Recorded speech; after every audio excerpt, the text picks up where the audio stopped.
Here I am again. Marky Billson with you, your voice of choice for a new generation of Tri-City sports fans. And the name of the program is Tri-City Sports Now, where we own the Tri-Cities on 1420 WEMB Sports Radio. Why? Because I've got the best guests and the hardest-hitting opinions in the market.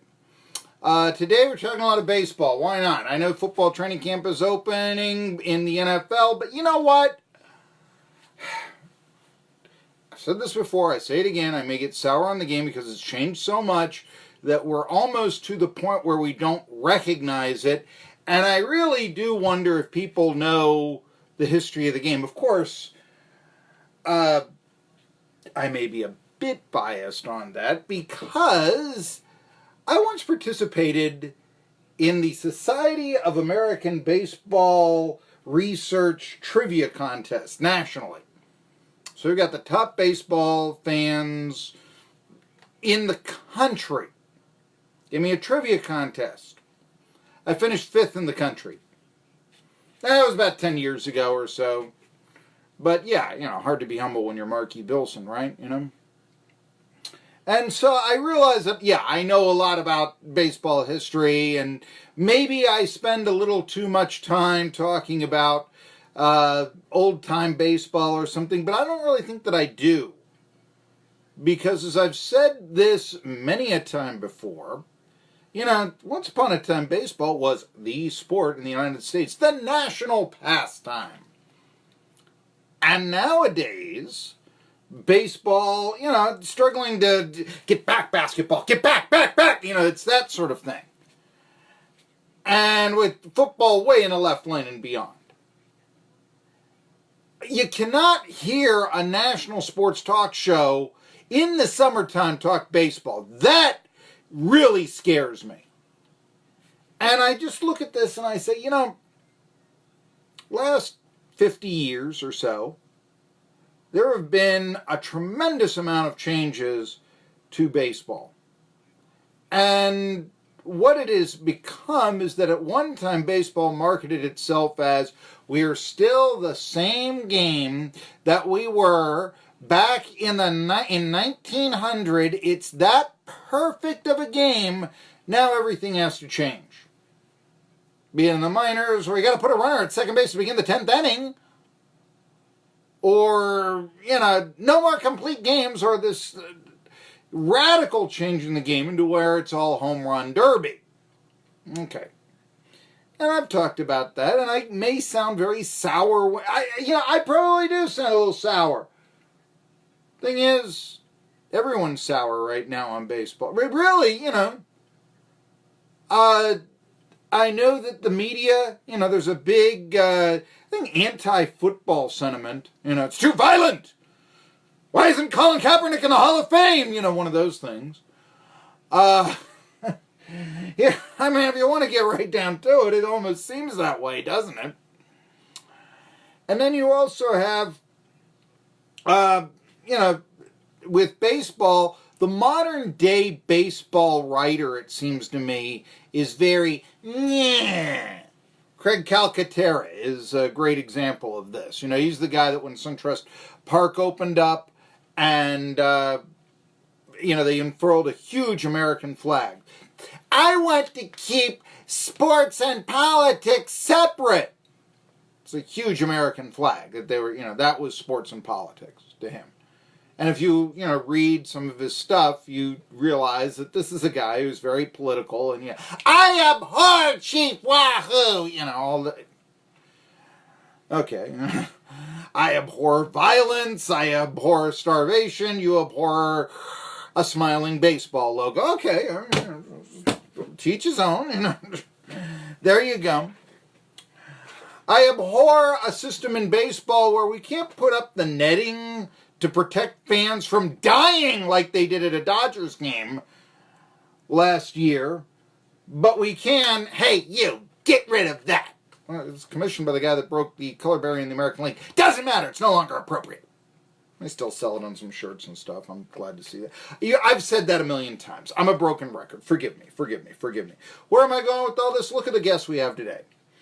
In about 15 minutes, well, now it's about 10 minutes, Dominic Amore He's a columnist for the Hartford Courant, but he's done something. He's written a book, and it's called A Franchise on the Rise. First 20 years of the New York Yankees. And now the Yankees lost 19-3 last night to the Red Sox, so maybe, but hey, 10 games up in the American League East, very popular even around here. And this is when the franchise was actually, trying to establish itself. Memory serves in the American League. I actually know this, folks. Let me think real quick. The original franchises, let's see here. You had, in the American League, the Americans, or the Red Sox, as they would later become, the Philadelphia A's, the White Sox, yes, I'm doing this from the Tigers, and the Indians, all won pennants before the Yankees did in 1921. Senators would win their first in 1924. Yes, I know all this stuff. And it took the St. Louis Browns until 1944 to win their first World pennant. And that was the only one they won before moving to Baltimore. Said that like a real Baltimore person, right? Baltimore. Okay. Get some Natty Bow out here or something like that. But Dominic Amore wrote this book, and I remember talking to people and say, Marky, nobody cares about that. And I actually think that baseball history is very engaging. And certainly, I think it's very interesting where the franchise that may be known in American sports most for winning, the New York Yankees, they didn't necessarily start out that way. They didn't even have their own ballpark for a while. They didn't even start out in New York. We'll talk about all of that. And it reminds me of once, I'll tell you the truth, the original name of the Yankees was the Highlanders. They played at a place called Hilltop Park. It was in Manhattan, actually. And the Highlanders, I always thought, wait a minute here, I once did a story because I went to a Yankees game in New York. If I had my druthers again, I honestly would have rather gone to a Shea Stadium than Yankee Stadium. I'm a National League guy, okay? Yeah, Hey, Willie Stargell hit more home runs as a visitor at Shea Stadium than any other ball player, so Shea Stadium, I never got to see a game there. And I know that it probably didn't have the history of Yankee Stadium and all this, but I had, there were the New York Yankees. I went to the last day game at Yankee Stadium, and it was right after I covered for the Elizabethton Star a high school football game, and I started thinking, Highlanders, both teams were called it. And what could be more distinctly American in terms of sports than Friday night in small town America, Roan Mountain, Tennessee,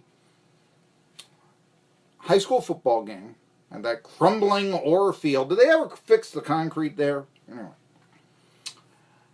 And a New York Yankees game. What could be more, what could be more distinctly American sports of the ilk?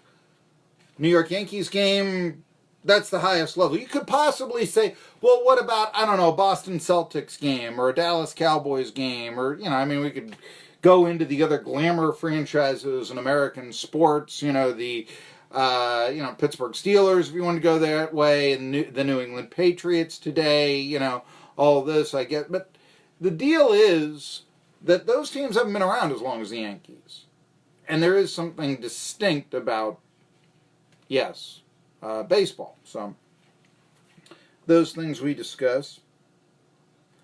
So I wanted to talk about that. I wanted to compare, Cloudland and what was the difference? What would you see at one place? What would you see at another place? I remember, one of the things I remember is sitting next to a guy, just one as a fan of the Yankees game, and he actually said, what would take place in New York City that would not take place in Roan Mountain, Tennessee? Sitting next to a fan who said, I didn't know that Peyton Manning went to the University of Tennessee. Now that would be something that would happen in New York City that you would not get in Roan Mountain, Tennessee. Let's face that fact right there, okay? And there were some other things that I remembered. I remembered, before the Cloudland Highlanders game, there was and they actually edited this from the Elizabethton Star. I was very upset about that. They said, I remember before the Cloudland Highlanders game, there was a prayer given, and it was in Christ's name. Okay, very Roan Mountain, Tennessee, all this. I said, that would not happen in New York City. With the diversity there, it would be looked upon as being exclusive to many fans in the ballpark. Let's face it, they would not do that there. In Roan Mountain, Tennessee, you would not walk outside the ballpark and, walk around New York City and see somebody in a late model BMW with big rims on it, absolutely blaring gangster rap. You would not see that in Roan Mountain. You would in the Bronx, okay? I mean, there's some differences, there's some similarity, and I just started comparing the two cultures, all distinctly American. All distinctly American. So that was one thing. So I got that interesting, here's our tie, if you will. But what do they both have in common? Cloudland, New York Yankees. Nickname Highlanders. Thought it was the way to go. We got a lot of great feedback from the piece. We were waiting for the bus to take me to the ball game at the airport. And there was a guy next to me, and, hey, where are you from, and all this. And I said, I'm writing about Roan Mountain, Tennessee. And he said, I know where that is. I'm like, really? In New York City? You know where that is? Yeah, sure. Said, what? I was a rag peddler down south. I'm not exactly sure what a rag peddler is, folks.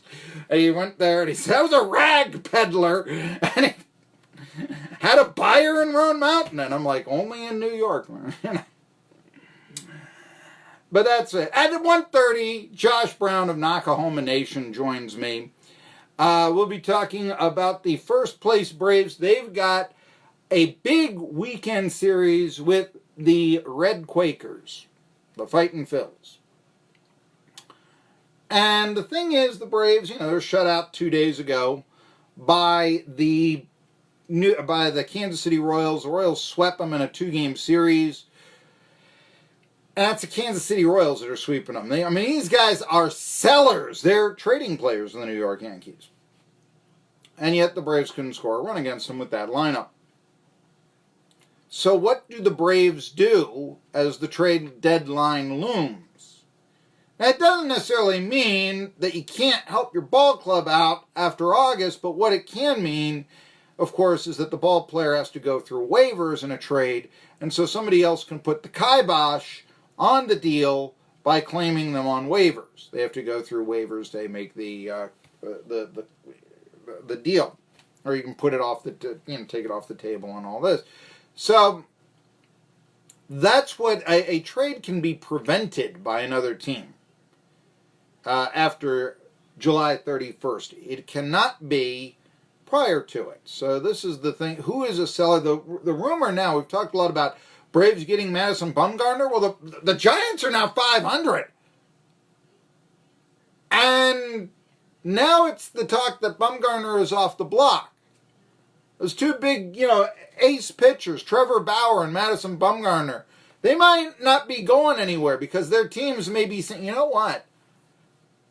We can make a playoff run. I'm intrigued that they think that with Bumgarner because he's not the pitcher that he once was. But, hey, 5 years ago, as the number 5 wild card, or the last seed in the playoffs, Bumgarner and Bumgarner alone led the Giants to the World Championship with some outstanding, greatest ever pitching.